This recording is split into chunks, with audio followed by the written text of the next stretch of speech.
English మాట్లాడడానికి భయపడుతున్నారా? అయితే మీకోసమే ఈ స్పోకెన్ ఇంగ్లీష్ క్లాసెస్. వెంటనే కాల్ చేసి జాయిన్ అవ్వండి. నమస్తే రమగారు. నమస్తే జయ.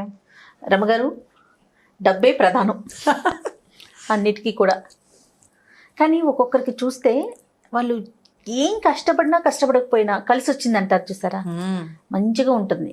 ఒక్కొక్కరు ఎంతో కష్టపడతారు, అయినా కూడా పాపం ఆ లక్ష్మీ కటాక్షం అనేది జరగట్లేదు, టైం బాగాలేదు, ఇట్లా రకరకాలుగా అనుకుంటూ ఉంటారు కదా. దీని మీద మీ ఒపీనియన్ ఏంటి చెప్పండి. లక్ష్మి కటాక్షించదలుచుకుంటేనే వస్తుంది, అది కరెక్టేనా? అదైతే నిజం. ఇప్పుడు జయ, మనకి సైన్స్ ఎంత డెవలప్ అయింది, సైన్స్ చాలా డెవలప్ అయింది. ఇదివరకు పిల్లలు కలగని వాళ్ళ పరిస్థితి, పిల్లలు లేకుండా ఉండి ఎవరినో దత్తత తెచ్చుకునే వాళ్ళు. ఇప్పుడు పిల్లల్ని కలిగించడానికి మనకి ఎన్నో మెథడ్స్ వచ్చినాయి. ఐవీఎఫ్ అంటారు, ఇంకోటి అంటారు, రకరకాల పేర్లతోటి. అంటే సృష్టికి ప్రతి సృష్టి కూడా చేయగలుగుతున్నాం.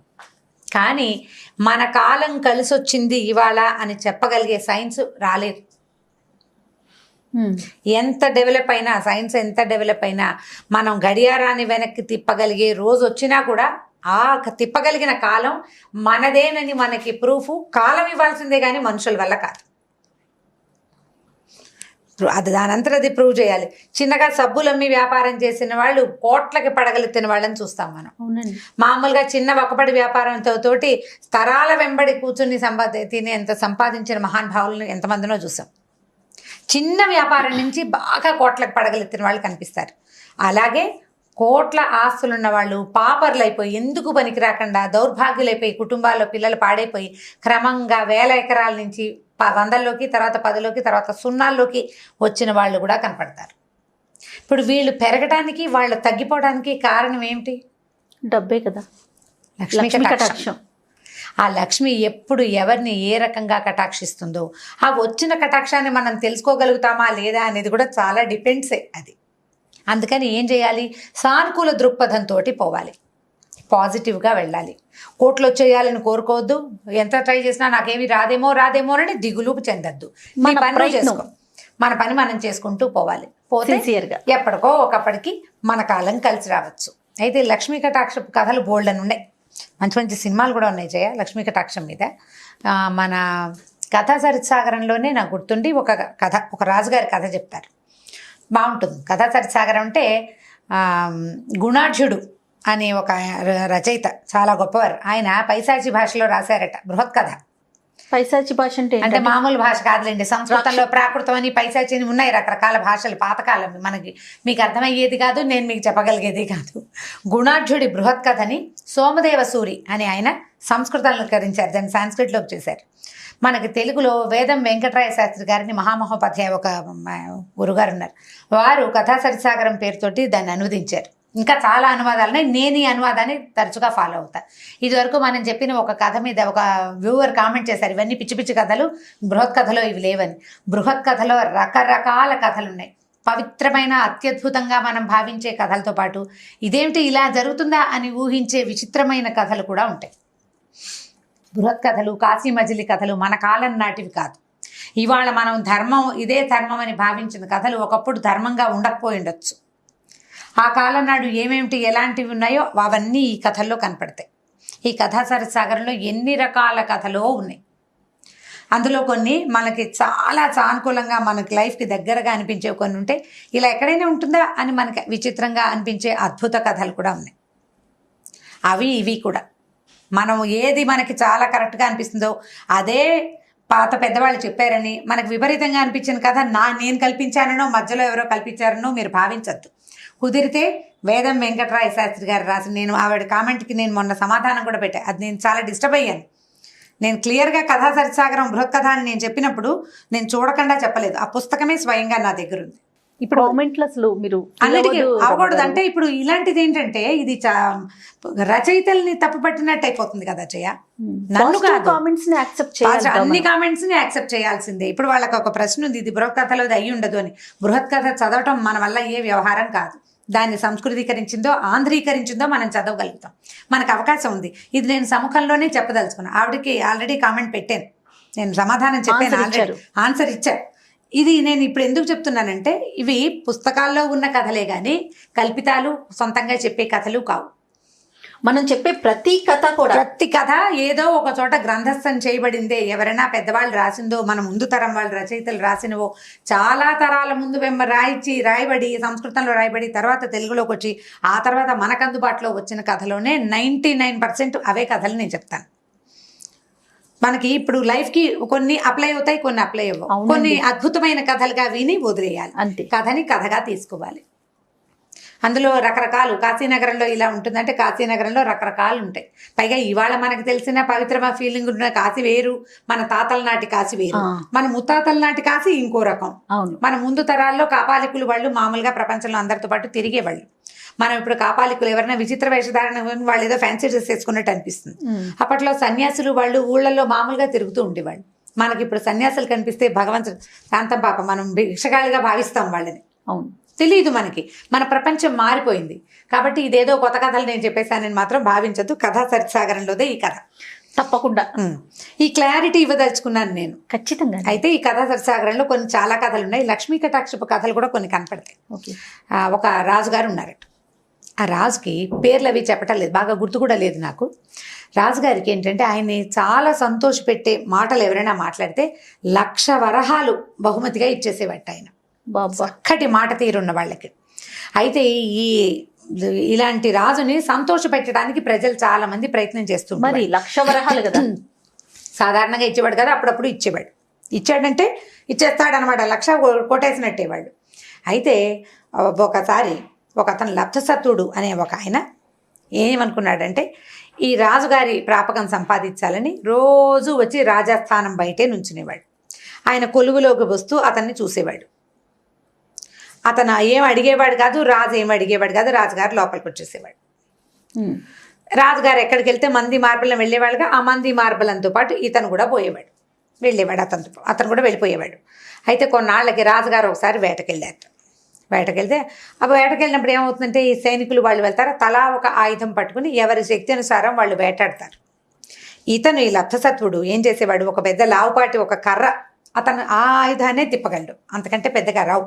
లాఠీ లాంటి ఒక కర్ర పుచ్చుకొని వెళ్ళి చేతికి అందిన జంతువుని వేటాడడానికి ప్రయత్నం చేశాడు.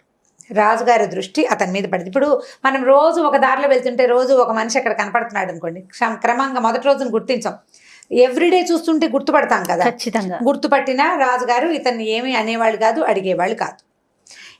ఇక్కడ వేటాడినప్పుడు ఇతను చిన్న కర్రతోటి ఫైటింగ్ చేశాడు, చాలా జంతువులను చంపాడు, కొన్ని వాటికి యథాశక్తి వేటాడడానికి ప్రయత్నం చేశాడు. రాజు దృష్టిలో పడ్డాడు. ఇంకా కొంతకాలం గడిచింది. ఒక చిన్న యుద్ధం ఏదో వచ్చింది పక్క శత్రురాజులతోటి. ఆ యుద్ధంలో కూడా ఇతను ఆ లాఠీ కర్రతోటే యుద్ధంలో రాజుగారితో పాటు అంగరక్షకులతో పాటు ఇతను కూడా వెళ్ళాడు. యథాశక్తి యుద్ధం చేశాడు, దొరికిన వాళ్ళని దొరికినట్టుగా ఆ కర్రతోటే చావబాదాడు. అప్పుడు కూడా గుర్తిచ్చారు రాజుగారు. సరే, ఆయన ఏమనుకున్నాడు, వీడు కొన్ని సంవత్సరాలుగా వాకిట్లో నుంచుంటున్నాడు, నేను ఎక్కడికి వెళ్తే అక్కడికి వచ్చి యథాశక్తి వాడి చాతురుంచుని సేవ చేస్తున్నాడు, వీడికి ఏమైనా ఇవ్వాలని నాకు ఎందుకు అనిపించట్లేదు అంటే లక్ష్మి వీడిని కటాక్షించాలనుకోవట్లేదు. లక్ష్మి ఎప్పుడు కటాక్షించదలుచుకుందో చూద్దాం అనుకున్నారు. ఇలా కొంతకాలం గడిచాక ఒకరోజు ఏమైంది, ఈయనకు ఉత్సాహం వచ్చింది ఏదో రాజుగారికి. అతన్ని పిలిచారు, నీకేమైనా పాటలు వచ్చా, పద్యాలు వచ్చా అని అడిగితే ఇతను నాకు పద్యం వచ్చండి, నేను సంస్కృతం చదువుకున్నాను చిన్నప్పుడు. అంటే ఓ పద్యం చెప్పంటే ఒక రాగయుక్తంగా ఒక మంచి శ్లోకం ఏదో చెప్పాడు. రాజుకు చాలా నచ్చింది, బ్రహ్మాండంగా ఉంది, బాగుందన్నాడు. కానీ ఏమి ఇవ్వాల. మళ్ళీ ఈయన పోయి రాజస్థానం బయట నుంచున్నాడు. ఇలా కొన్ని రోజులు గడిచింది. ఈ రాజు కనిపించింది, ఏమిటి లక్ష్మి వీడిని కటాక్షించదు, ఏదో ఒక సందర్భం వీడికి డబ్బు ఇచ్చేయాలి, నేను ఇవ్వటం లేదు. సరే చూద్దామని ఏం చేశాడు ఈయన, లక్ష్మీ కటాక్షం అసలు వీడికి ఉందో లేదో చూడాలనుకున్నాడు. ఆయన అనుకుని ఓ గుమ్మడి పండు తెప్పించాడు. గుమ్మడి పండు తెప్పించారు.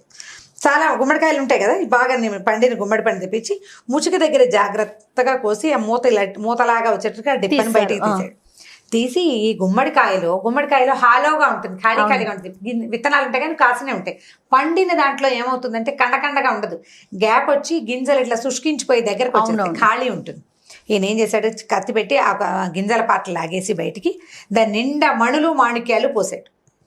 పోసి ఈ ముచుకని దాని మీద మళ్ళీ స్థానం ప్రవేశయామి చేశాడు, కరెక్ట్గా కూర్చోబెట్టేశాడు. కూర్చోబెట్టి ఏం చేశాడు, కాస్త గంధం తడిపి దీనిపైన ఇట్లా రాసేసాడు. గుమ్మడికాయ కానీ రంగులో గంధపు రంగు ఇంచుమించుగా కలిసిపోతుంది. అది ఫ్రెష్ గుమ్మడికాయ లాగానే కనపడుతోంది, కానీ అందులో ఏముందో తెలియదు. ఏం చేశాడు, మర్నాడు ఆ గుమ్మడికాయని పట్టుకురారని సైనికుడికి ఒకటికి అప్పచెప్పి ఈయన రాజస్థానానికి వెళ్ళాడు. ఈయన సత్తుడు బయట నుంచున్నాడు, లప్త సత్తుడు. అతన్ని పిలిచి నువ్వు పద్యం బాగా చెప్పావు, ఎన్నాళ్ళుగానూ నన్ను సేవిస్తున్నావు, ఇదిగో నీకు ఈ గుమ్మడికాయ ఇవ్వదలుచుకున్నానని ఆ గుమ్మడికాయ అయితే అతని చేతిలో పెట్టాడు. పెట్టేసరికి కళ్ళబడికొండు మండిపోయింది. దిక్కుమాలి గుమ్మడికాయలకి ఏం కరువా? అప్పట్లో డబ్బులు పెట్టి కొనుక్కోవాల్సిన పని లేదు, బ్రాహ్మణులకు ఉచితార్థం పంచేవాళ్ళు. ఎప్పుడు గుమ్మడికాయ దానం చేయడం, అన్ని పండుగలకి గుమ్మడికాయలే దానం. పైగా విరగ్గా సేవి. గుమ్మడి పాదు ఊరికే రోడ్డు మీద కేవలంగా పడి మొలిచేస్తుంది. మా ఇళ్లలో అయితే గుమ్మడి పాదులు అసలు పెట్టరు, వాటంతటవే మొలిచి వస్తుంటే ఓ 30, 40, 50 కాయలు కాసేస్తాయి ఒట్టి పుణ్యానికి. అది రోజువారీ తినే కూర కాదు కదా, జబ్బు చేస్తుంది అనుకుంటాం, అప్పుడప్పుడు తింటాం. ఏం ఖర్చు అయిపోతాయి, పైగా అందరూ తినరు, నడు నొప్పి వస్తుందని. గుమ్మడికాయలు కేవలంగా ఎక్కడ పడితే అక్కడ దొరుకుతాయి. చీదలు వచ్చేసింది, వేద గుమ్మడికాయ, పాడు గుమ్మడికాయ, ఇది ఇచ్చాడేమిటి ఈయన? ఇన్నాళ్ళ నుంచి కనిపెట్టుకుంటే 1,00,000 వరహాలు కాకపోతే కనీసం 100 వరహాలు ఇవ్వలేకపోయాడా, ఈయనకి చేతులు రాలేదు, ఇదేమిట్రా అనుకున్నాడు. ఈ సభికులంతా రాజు ఇలా గుమ్మడికాయతో సరిపెట్టాడు ఏంటబ్బా అనుకున్నారు. మామూలుగా బాగా నచ్చితే 1,00,000 ఇచ్చేస్తాడు, 1,00,000 కాకపోతే 1000 కాకపోతే 100, అది కూడా కాకుండా ఏమిటి చిన్న గుమ్మడికాయతో సరిపెట్టాడు, ఒక వరహా కూడా చేయదే ఇది అనుకున్నారు. చేతిలో పెట్టాడు, సరే పుచ్చుకెళ్ళాడు బయటికి. ఈ కాయను ఎక్కడైనా పడేద్దాం అనిపించేస్తోంది అతనికి. ఎందుకు దిక్కుమాలి గుమ్మడికాయ వచ్చేస్తుంది, ఇరిటేషన్ వస్తుంది లోపల. వస్తుంటే ఏమైంది, ఎదురుకుండా వెళ్ళేసరికల్లా ఒక బౌద్ధ భిక్షువు ఎదురొచ్చాడు. ఆ బౌద్ధ భిక్షువు ఎవరంటే రాజుని దర్శించడానికి వస్తుంటే ఆయన ఒట్టి చేతులతో వస్తున్నాడు. ఈ చేతిలో ఉన్న గుమ్మడికాయని చూసి, పోయి గుమ్మడికాయని ఇవ్వగలవా, నాకు కావాలంటే ఈ దుప్పటి నీకు ఇస్తానని చెప్పాడు. ఆయన భుజం మీద ఒక దుప్పటి ఉంది, పల్సటిదే కానీ దుప్పటి ఉంది. ఈయన ఏమనుకున్నాడు, ఈ బూడిద గుమ్మడికాయ పట్టి, ఈ గుమ్మడికాయ బూడిది కాదులే పాపం, తెల్ల గుమ్మడికాయ, ఏమన్నా పచ్చ గుమ్మడే, ఇది వండుకుని ఒక పూట కూర, దుప్పటి కొనాలంటే 3-4 పూటల కూరలు పెడితే కానీ దుప్పటి రాదని ఈ గుమ్మడి పండు ఎత్తి ఆయన చేతిలో పెట్టి ఈ దుప్పటి తీసుకున్నాడు. దుప్పటి పుచ్చుకుని వెళ్ళిపోయాడు. మన బౌద్ధ భిక్షువు ఈ పండు పుచ్చుకుని రాజస్థానం లోపలికి వెళ్ళాడు. ఈ పండు ఎక్కడిది నీకు అని అడిగాడు రాజుగారు. ఇప్పుడే సత్తుడు ఇచ్చాడు, లప్సత్తుడు ఇచ్చాడు అని చెప్పాడు. లప్సత్తుడు కదా అతని పేరు. చేసరికి అయ్యో వీడికి కటాక్షం కలగలేదు, లక్ష్మీ కటాక్షం, చేతిలో మణిమాణిక్యాలు పెట్టినా ఇచ్చేశాడే. సరే రాజుగారి చేతిలో పెట్టాడు ఈ బౌద్ధ భిక్షువు. ఈయన గుమ్మడి పండు తీసి పక్కన పెట్టుకున్నాడు. దీన్ని గుర్తుగా పెట్టండి రా అని చెప్పాడు. సరే మర్నాడు ఒకరోజు గడిపోయింది. నెక్స్ట్ డే మళ్ళీ రాజుగారు అదే గుమ్మడి పండుని పుచ్చుకొచ్చాడు. వాకిట్లో నుంచున్నాడు లప్తసత్వుడు. అతను చూడగానే ఏమోయ్ రా, నీకు గుమ్మడి పండు ఇవ్వాలనుకుంటున్నాను అని మళ్ళీ ఆ గుమ్మడి పండు ఎత్తి లోపల చేతులు పెట్టాడు. ఫుల్ మండిపోతుంది తిరిగి, ఏం చేయాలో తెలియటం లేదు. సరే ఏం చేశాడు, అది పుచ్చుకొని బయటికి రాజు ఇచ్చాడు, తీసుకోవాలి.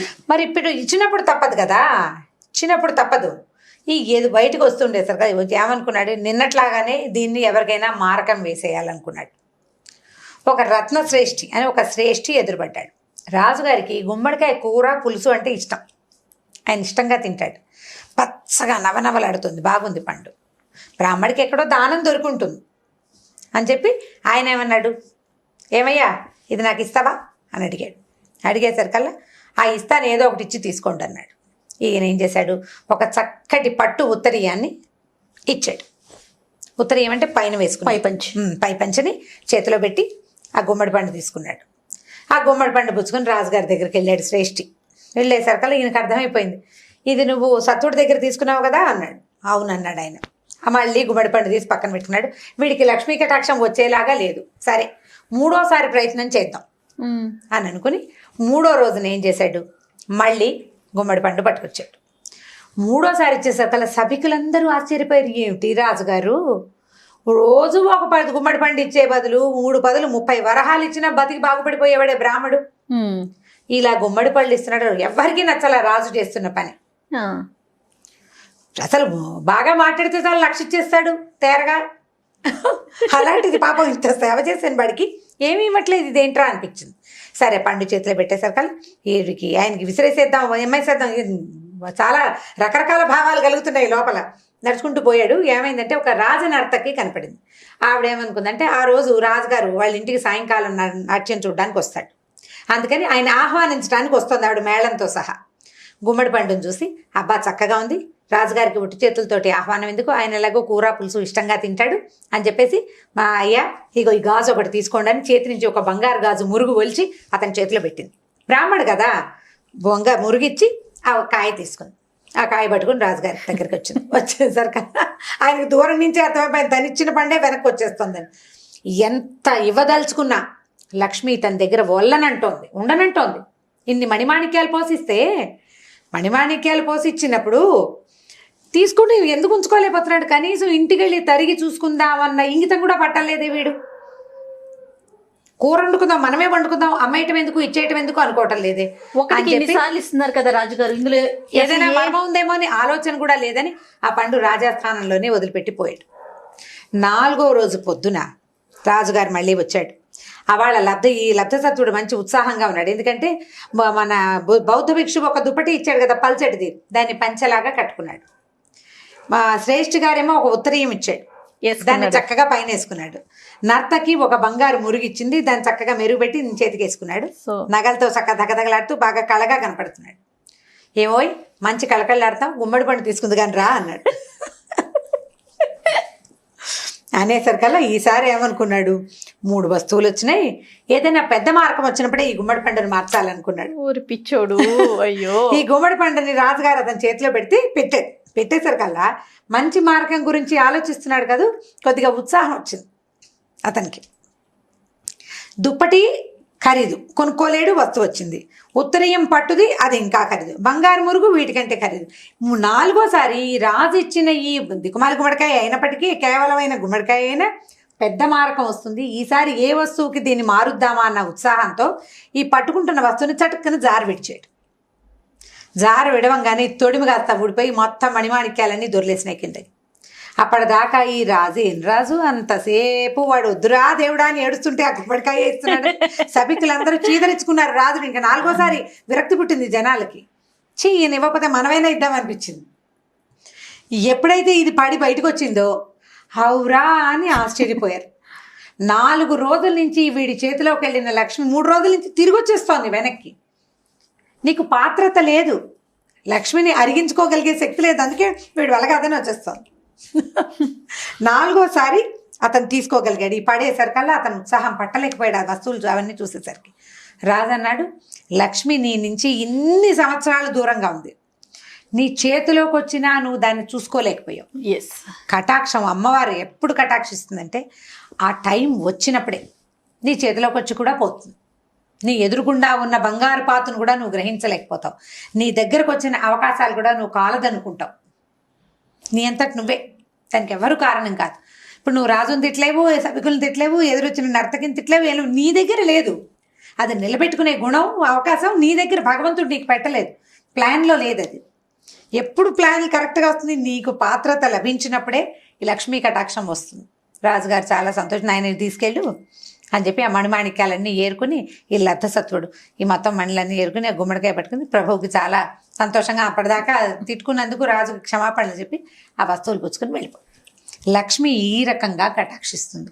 అలాగని పని చేయటం మానేయకూడదు. ఇప్పుడు లబ్ధసత్వుడు చూడండి, మొదటి రోజున గుమ్మడికాయ తెచ్చి దిక్మాల రాజు నేను మానేలా మళ్ళీ వచ్చాడు.